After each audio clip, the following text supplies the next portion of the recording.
Hey everybody, John Foss here. Very excited to be talking with director Matthew Perniciaro and executive producer Shelley Leslie. We're talking about their new 5-part documentary, which is called Moment of Truth, and it's available on IMDb TV.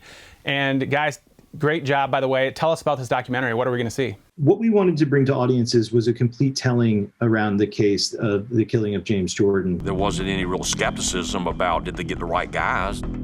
I mean, it just fit the template for Robeson County. There was a single-minded decision made very early on that Larry was the good guy, Daniel was the bad guy. And in many ways, the public narrative that was told almost 30 years ago was very definitive, but very incomplete and very short. And that was kind of accepted as the public narrative. So there were questions of fact from a very early stage in this case, and those are elements that we wanted to delve into using never before seen archival footage, evidence files from the case, and all sides of the story. You know, there are voices that you will hear in this series from those involved that have never spoken publicly about it before.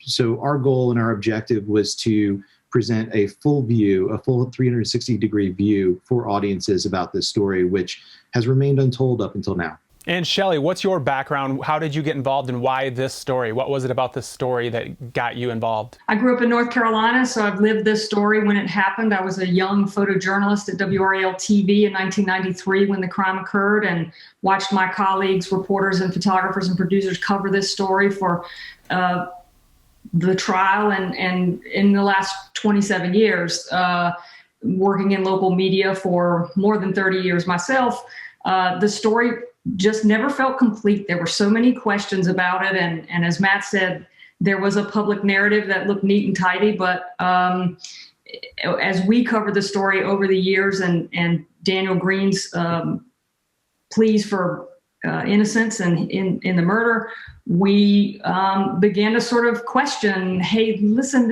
there are too many questions here, and we need to really look at this newly. Throughout the documentary, you guys have a lot of great interviews. Daniel Green, for example, is one of them. I never killed anybody. I didn't kill James Jordan. I'm innocent. I'm innocent of murder. But obviously this focuses on Michael Jordan's family. Did you guys at any point reach out to Michael Jordan or his family? And do you know where they stand on this today as far as, do they feel like Daniel was wrongly convicted? Michael and his family have very rarely publicly commented on the loss of James. And we understand that completely. And I think, you know, it's one of the greatest losses, if not the greatest loss in their lifetimes. And when you're telling a story like this, you have to be very respectful of that loss. And that's something that we strive to do, is treat this story with a sensitivity and a humanity that media has also not really treated this story with. It's always been either very kind of cold, hard facts, or it delved into conspiracy theories, which was not our interest, because, you know, I think there are questions about this case. And that kind of gave birth to a series of conspiracy theories that involved the Jordan family. And in our efforts to tell the truth, we figured out very early on that those were not accurate, and those were kind of false narratives that have developed over the years. And our goal is to seek the truth. We reached out to Michael through a spokesperson very early in the process. They respectfully declined to be interviewed for the series, and we've respected those wishes to not communicate since then. At this point, the two of you probably know more about this case than possibly anybody right now. When you guys have gone through all of this and looked at all of this evidence, what's your personal opinion as far as Daniel Green? Do you feel like he was wrongly convicted, or where do you stand right now after seeing all of the evidence? Well, what I would say to that is, as documentary filmmakers, it's not our role to pass judgment as to the guilt or innocence of any individual in this case. That's up to the courts. But what we are very clear on, I believe, is where this evidence has led us, and these facts have led us, is that there are many questions here. There are many things that were not presented at trial properly. There are many things that need to be examined again, and that needs to be in a court of law. And I do believe that Daniel is very deserving of a new hearing, which I know his legal team is hoping to secure for him, yet has been unable to be granted that hearing from the state at this time. One of the things that really helped place the burden on Daniel Green was obviously the testimony of his friend, Larry Demery. Has Larry changed his message at all since this trial went down? Because obviously Daniel is sticking on point as far as his innocence.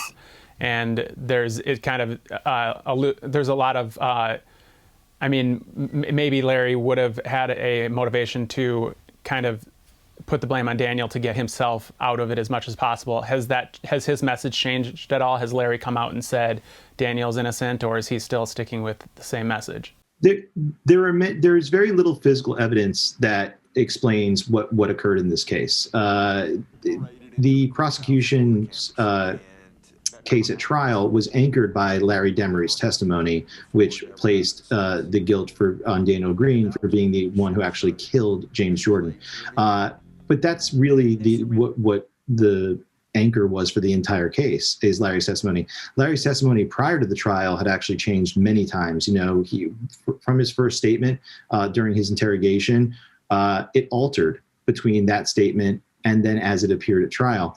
There have been many alterations to his testimony since then, but he has not made a formal public statement since the trial. And Shelley, you mentioned that you lived through all of this because you grew up around that area.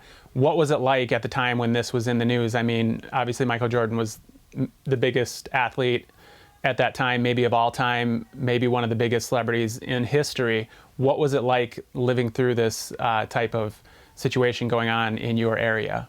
Well, it was on the news every day for what seemed like 3 years. The murder happened in 1993, and the trial happened in 1996. And if you're from North Carolina or you were in North Carolina at that time, you couldn't escape it. And I think there was horror, and people here have followed Michael Jordan's career, and he's North Carolina's Michael Jordan.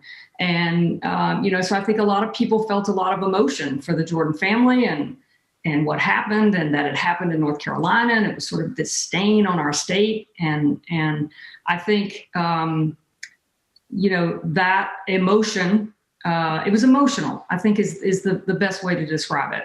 Where does this go from here? Does Daniel Green have any possibility of getting a new trial? Yes. So Daniel Green, his legal team is in the process, I believe, of filing their last appeal to the state appeals court, and then any additional filings after that would be subject to the Supreme Court. So they have exhausted the majority of their legal options and have not yet been granted a new hearing, to an evidentiary hearing to hear the evidence, which is what they're trying to secure. All right. Well, Matthew, Shelley, thank you so much. Very well done on this documentary. Everybody, you need to check it out. It's called Moment of Truth, 5-part documentary, and it's on IMDb TV. Thanks, guys. Thank you for having us.